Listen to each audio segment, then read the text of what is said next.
Cosmo Easterly, and welcome to Planet Cosmo Salon. We're here with Ron. We're going to do an apex haircut. We're going to section off some different sections using the head shape to kind of generate and create these effects. Rhonda's texture is a medium texture. It's a little bit coarse. We'll color it after we're done with the haircut. It's got a nice bend point to it, so the hair will be really responsive and pliable. It's going to be really good. Hot spots are really important, so when you look at her eyes, they're a little bit more almond shaped, nose is a little bit angular, and the lip is kind of 1 and 1, so she'll actually be working on 1, 3, 5, and 7. 0 is where the ear meets the head, so 1 inch from that is about here, so that's where we'll have some little fringe. Another one, normally 3, is around the lip line. You can always go in and measure to see that. And let's get started. Alright, here we have our first section. It's at the peak of the occipital bone, parted to behind the ear, a little bit below, combed all in, and what you want to do is you want to make sure that the hair is combed all smooth. Notice that I'm rolling the hair around my thumb so it creates like a bay window. The distance of this is I'm not really putting a lot of tension on it. What I am going to do is do one solid cut, so it comes in. Make sure you move the tip of your thumb out of the way, because if you keep your thumb up there and cut, you could wind up potentially cutting the tip of your thumb off. So it's kind of like using a knife. Make sure you know where your fingers are.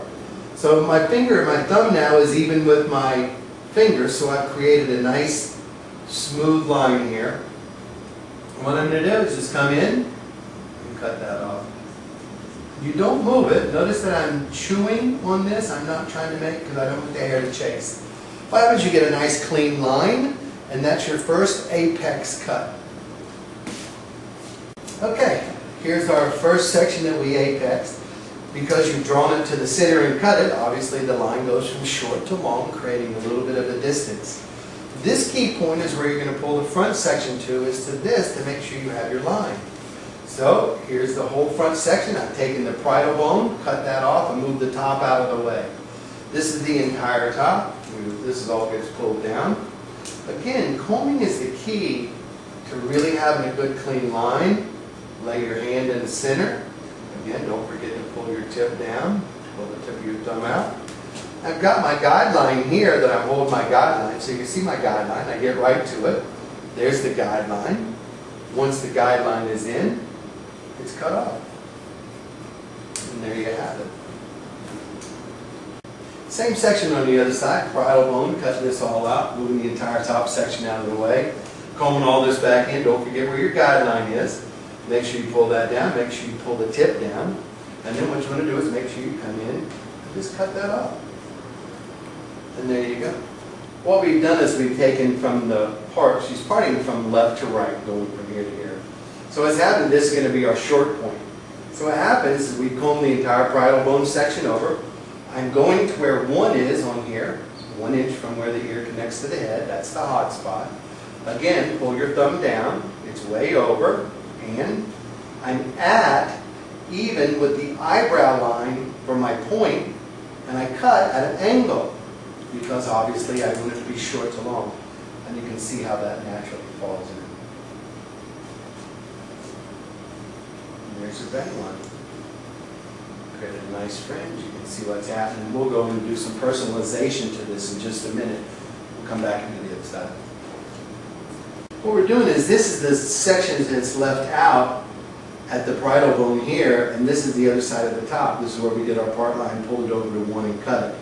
We're going to do the opposite now here to make sure that we have a balance. But notice that I'm dragging the hair, and I'm really making a loop on it, because if this is super short, I will lose all my hair here. Again, back to the corner of the eye, and back to 1 and cut.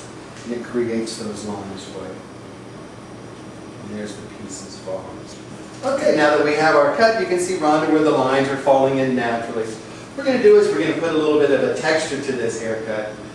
And these are from the pieces, and the layers are from the motion where you're grabbing it. What we want to do is we want to create some shape and volume here. So what I'm going to do is I'm going to take and hold all of the hair down. Again, make sure you know where the bend point is. And Rhonda has a cowlick here, so if I go in and cut that really short, that's going to pop up. So you really want to avoid that. Remember, not a lot of tension. As I work to the end, what I'm doing is we call this chasing, where we're taking the lines and we're point cutting like this, but we're sliding and closing and cutting at the same time.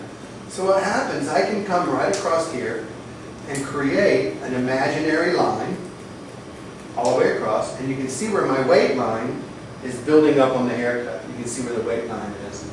So you have your primary line at the bottom. You then, and we always are monkeying everything because as a sculptor you want to be able to see how the hair is falling and what it's doing and etc. So just to be able to play with it, there's, like I said, there's no product in it. We have a little bit of the leave-in conditioner and some of the dry oil treatment there, the heat smart serum. We'll do the same on the other side. Again, make sure you know where that bend point is. Once you have the bend point, it's close and cut. And I'm not really deep, but I am moving the hair, and that's all the way through to the ends so that you create a nice motion to it. Make sure you continually monkey it, flip it around to make sure that you're seeing how the hair falls and responding. And that's pretty much the haircut. Nice, has a nice fall to it. Easy for her to scrunch. You can see how the hair responded. Styling this will be easy because we got a great shape to it.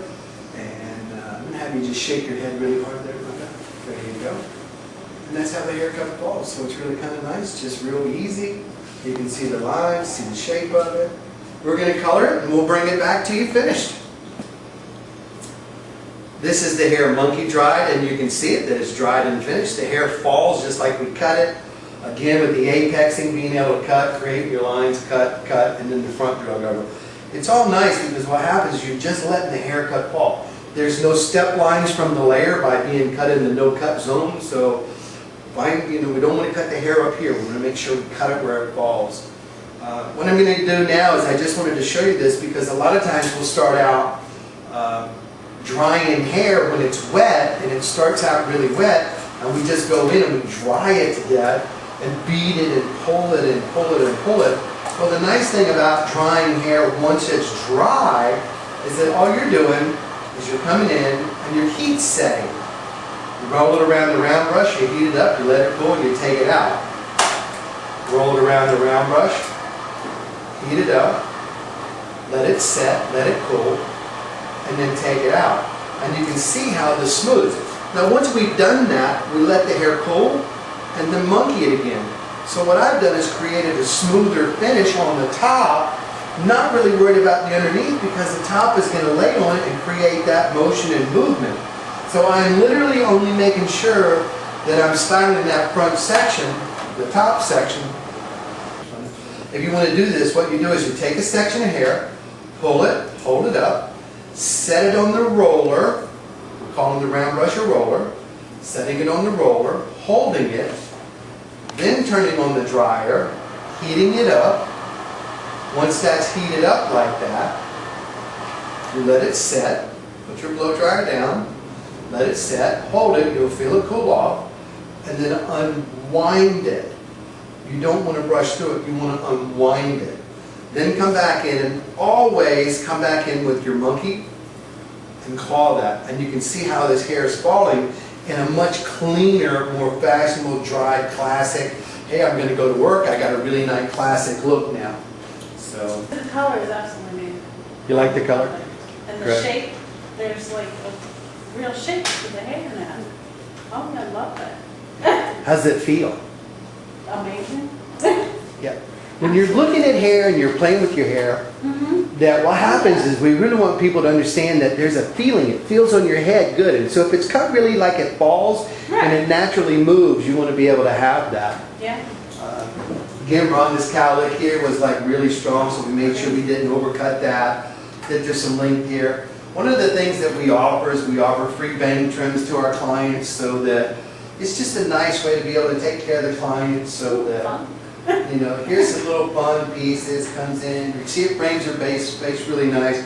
And again, these are the hot spots where these lines hit. So it's really crucial that you make sure that you have them balanced again, 1, 3, 5, 7, etc. So, again, live well, God bless you. The Real America Collection, starting with Rhonda.